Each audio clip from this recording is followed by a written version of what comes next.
Good morning, everybody. Junior Weatherman here with your premium weather discussion update. Going to take a look here at our current map on the NAM-K3 model. We're going to see a couple different outflow boundaries and initiating some storms out to our west that will continue to move east through the next couple days here. We see later today the storms that will fire up into northern Illinois, southern parts of Wisconsin there.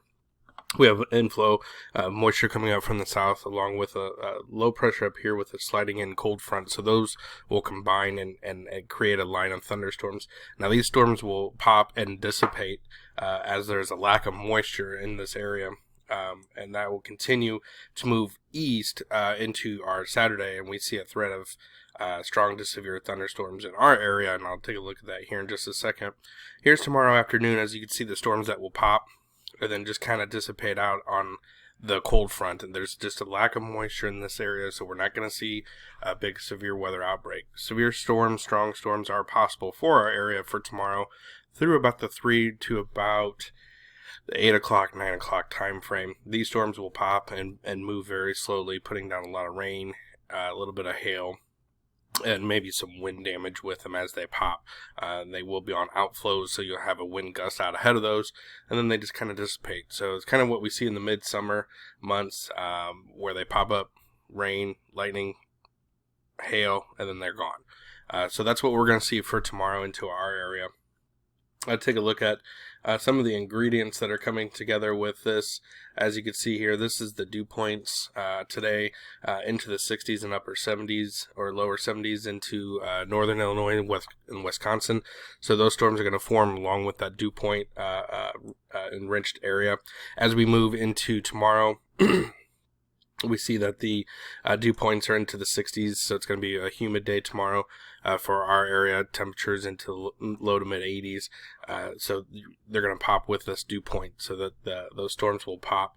And like I said, they're going to be short-lived and then dissipate out. So that's kind of what we're looking at. Take a look at temperatures over the next few days. So it's going to be warm today and tomorrow. There's today's forecast, and into let's do tomorrow.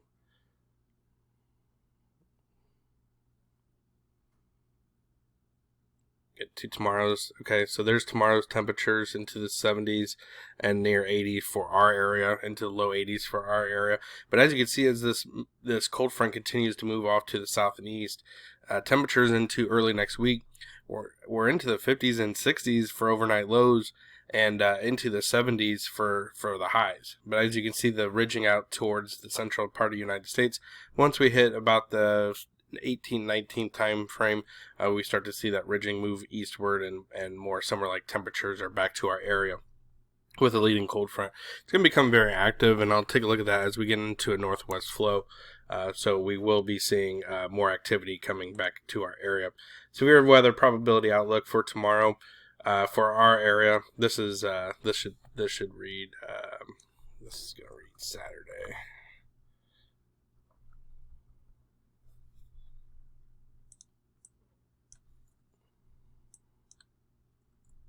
So this is for Saturday outlook, as we're seeing for tomorrow for our area. Let me move this down. Severe weather probability tomorrow. In the yellow, I would say you have the best chance of seeing these storms pop. In the greens, you're seeing maybe some kind of thunderstorms. I don't think a severe outlook for that area, but into the yellow, you could see those storms gust up, have some gusty winds behind it, a little bit of hail behind them, and then dissipate out. So timing would be, like I said, 3 o'clock to about the 8 o'clock time frame tomorrow.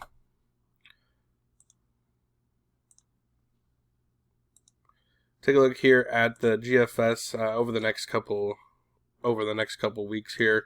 We're seeing the storms that are going to be coming through tomorrow and into Sunday. Looks like we have scattered storms. Sunday looks like your dry day. Okay, so we're in between systems there, because Monday we see a system that's going to be coming in early Monday. That's going to be coming out of the north here. This is on the back end of the low pressure that's way up into Canada, and we start to, and that rain just kind of cuts through our area with moisture feed out of the south. So that's gonna be in and out of the area Monday. So Sunday would be your dry day. I know a couple people asked me about this weekend, so Sunday would be your dry day. Then we get on this northwest flow. We have high pressure dipping in between the low pressures. So we get on this northwest flow, and the storms just come out of the northwest here. And we talked about this a couple weeks ago, where we would get into this flow and also get a little bit of a cool down. So that is what we are seeing for about the next 10 days or so. And then we return back to the ridge building up here in the central United States, and a cold front sweeping through that would create showers and thunderstorms. So we're definitely going to be active at least for the next 10 to 15 days. Take a look here at our upper air pattern and why we're seeing this.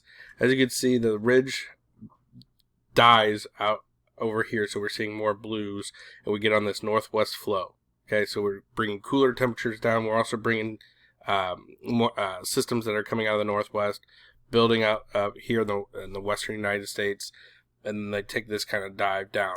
At the same time, they were meeting up with moisture, so that's why we're seeing activity that will continue for the next at least week, maybe 2 weeks, maybe even 3 weeks.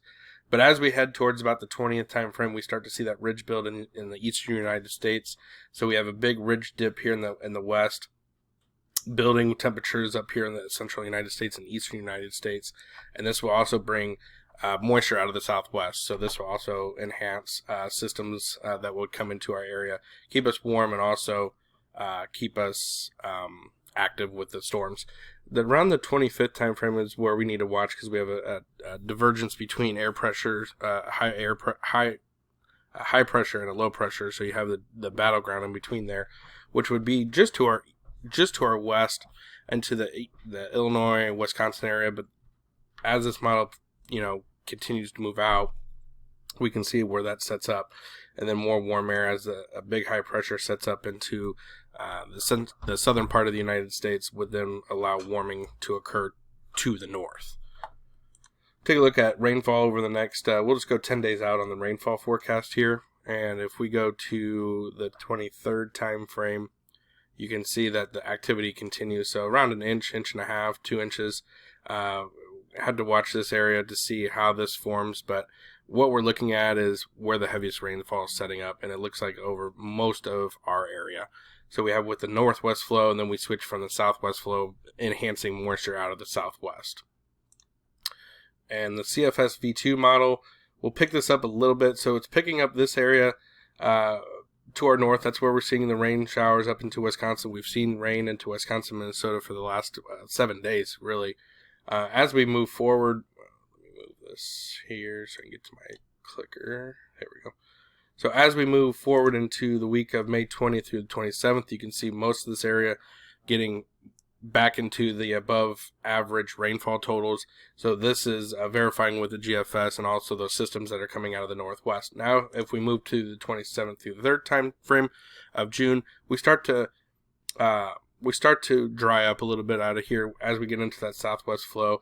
We have the big heat mass that's going to be into the southern part of the United States, and those systems are going to be moving up something like this, so missing us just to the north. Now, if those wiggle here back and forth, obviously that's going to change where those systems set up. Take a look here at the Bering Sea. So we're watching this area in coordinates with this area in the Midwest, and as you can see, that big area of high pressure sits there right over our area, which would drive storms to our northwest with swinging cold fronts in from the northwest. And as you can see, we're watching low pressures that are coming off the coast of Asia there. And as you can see, right in this area right now, it has my concern. This would be for mid-June.